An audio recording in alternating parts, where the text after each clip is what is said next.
Assalamualaikum warahmatullahi wabarakatuh. Halo teman-teman job seeker. Baik lagi dengan saya Putra, HRD asal Bumi Katulistiwa.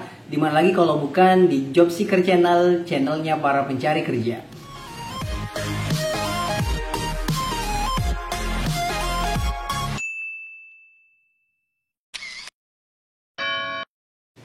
Di kesempatan kali ini, saya ingin berbagi informasi penting kepada teman-teman job seeker, yaitu 6 kesalahan fatal yang paling sering dilakukan oleh teman-teman job seeker saat melamar kerja. Dan itu bisa membuat HRD ilfil sama kamu.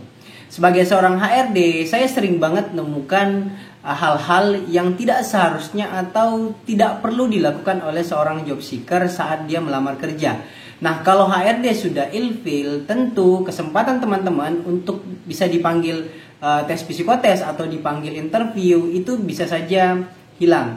Nah, tentu ini dampaknya sangat merugikan buat teman-teman job seeker. Pengen tahu 6 kesalahan fatal yang paling sering dilakukan oleh teman-teman job seeker? Yuk, tonton videonya sampai selesai. Check this out. Oke, kesalahan fatal pertama yang paling sering dilakukan oleh teman-teman job seeker adalah menanyakan sesuatu yang sudah tertera jelas di dalam info lowongan kerja. Misalnya, nanyain posisi apa yang dibutuhkan, padahal sudah jelas posisi yang dibutuhkan apa. Atau nanyain usianya maksimal berapa, atau nanyain perusahaannya, atau nanyain kualifikasinya dan sebagainya. Jadi banyak hal yang biasa ditanyakan, padahal itu sudah tertera di dalam info lowongan kerja. HRD yang profesional idealnya tentu akan memposting lowongan kerja itu secara detail dan lengkap.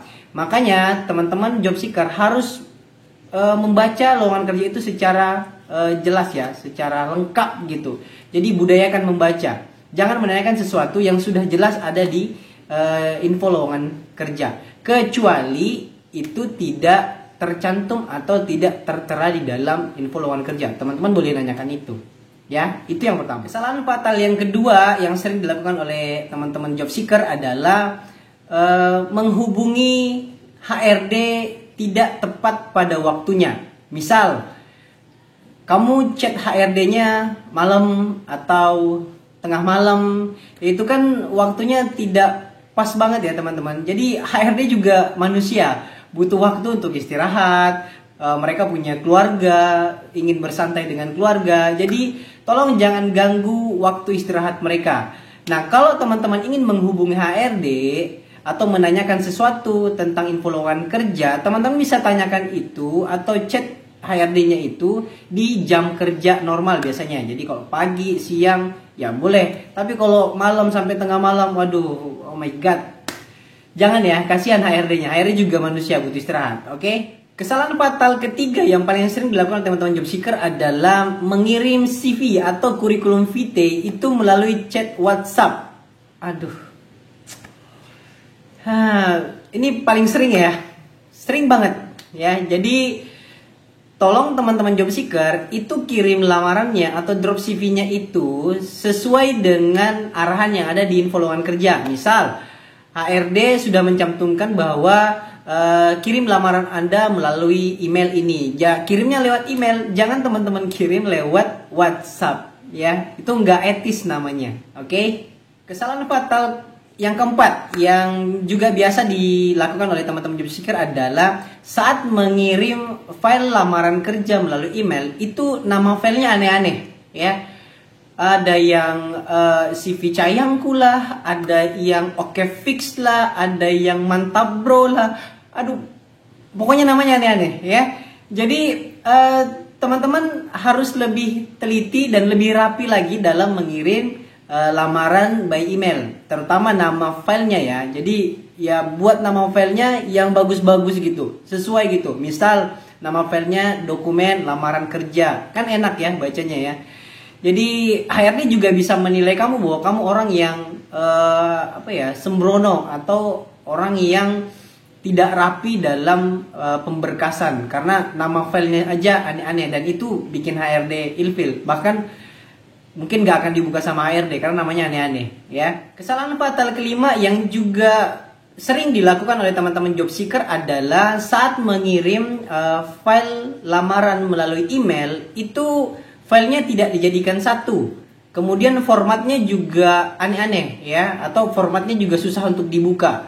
Nah, biasakan teman-teman itu harus mengirim file itu cukup satu file ya. Jadi semua berkas sudah dalam bentuk satu file dan formatnya PDF. Nah, ini biasanya banyak yang ngirim file itu mulai dari file A sampai Z. Jadi itu buat HRD itu harus download satu-satu ya. Jadi ribet jadinya. Nah, kemudian formatnya juga teman-teman harus perhatikan.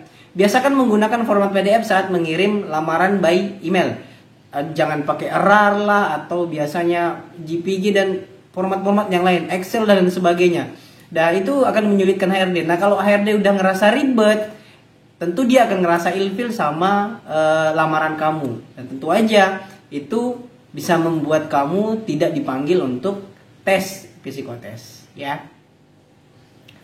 Oke, kesalahan fatal terakhir, dan ini yang paling parah yang sering dilakukan oleh teman-teman job seeker, yaitu menanyakan gaji atau salary ya.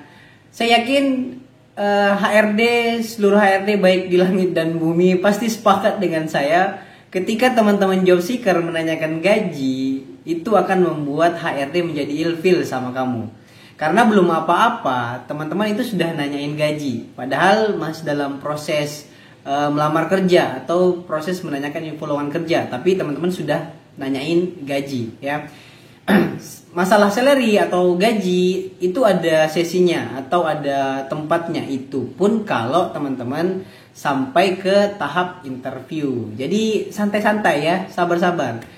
Kasihan nanti gara-gara cuma nanyain gaji, padahal profilnya bagus, CV-nya bagus, nggak jadi dipanggil. Jangan sampai hal-hal kecil dan sepele seperti ini itu bisa menghilangkan kesempatan teman-teman untuk mendapatkan pekerjaan ya. Jadi dengan informasi ini saya ingin teman-teman job seeker itu kembali ke jalan yang benar. Maksud saya agar menemukan jalan yang tepat untuk bisa menemukan pekerjaan ya.